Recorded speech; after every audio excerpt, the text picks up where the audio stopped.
How's it going, everyone? So some of my footage somehow either didn't record or got deleted, so we're gonna do the best we can here.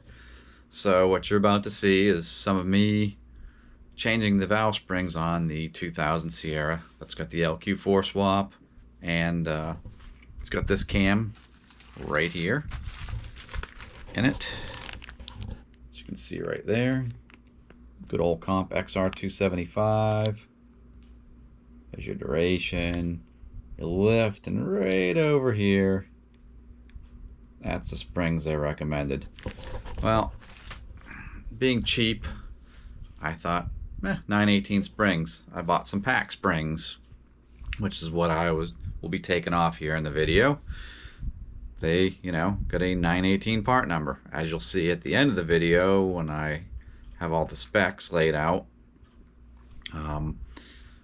they're not the same, they're not equal, hence the thumbnail and the title of this. So, not going to be super easy to see here, but this is the dyno graph from said truck. And if you look real close, smoothing's on 5, so it doesn't amplify it, but it's got a little bit of wiggle here in the top. That was valve float. The tuner noticed it, I could hear it, and with the cam and the mods, it should have pulled a little higher than what it did, but no excuses. It is what it is. These are second gear pulls, converter unlocked. Did not have 93 in it, had only 89, should have had 93, but that's another story in itself for another day. And of course, this is back in 2020. Truck's been just running just fine since then. Recently had some issues with the transmission, doing some odd stuff. I'm not a transmission man by trade, so we pulled it out. I ended up getting a rebuilt unit and having the converter gone through, etc., etc.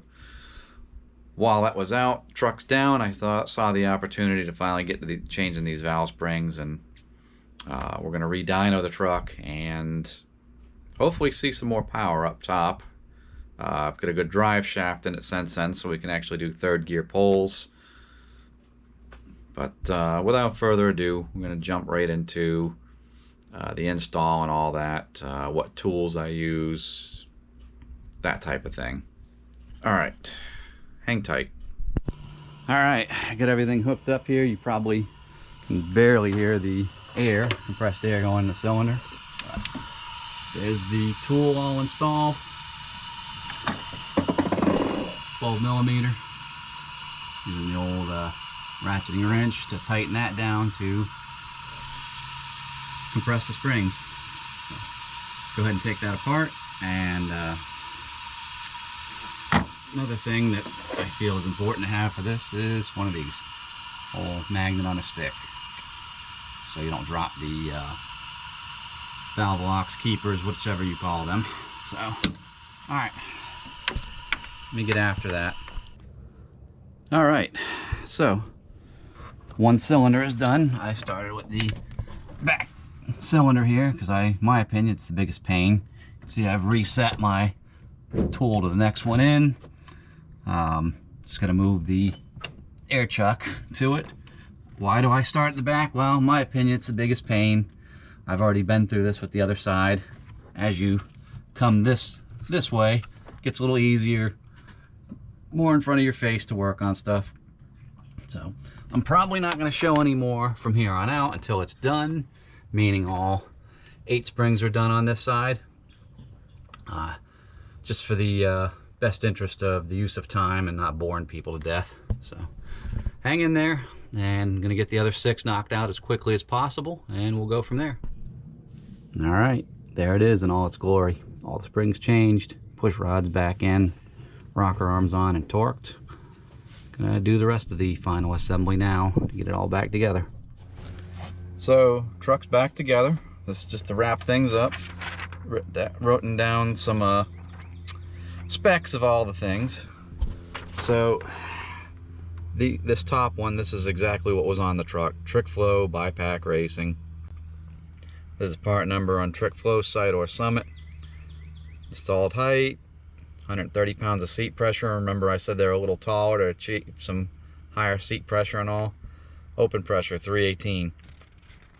Here's the comp recommended springs right here. There's the part number for them. Same installed height. They actually have 5 pounds less seat pressure, but open, they're almost 50 pounds more. And then we come down to the BTRs I put on the truck. Same seat pressure, same installed height. They're only showing 2 pounds less open than the comp cams. So, with that said, I think I'm going to be fine. I saved about, I think, $70 over the comp springs, going with those BTRs at the time. We're going to find out. There will be a follow-up. I can't say how soon, but there will be a follow-up when we go and put the truck back on the dyno. Everything's pretty much going to be the same. I am changing the exhaust configuration a little bit, but I don't think it's going to really affect the power numbers. So with that said, I appreciate you watching. Stay tuned. A lot of upcoming stuff.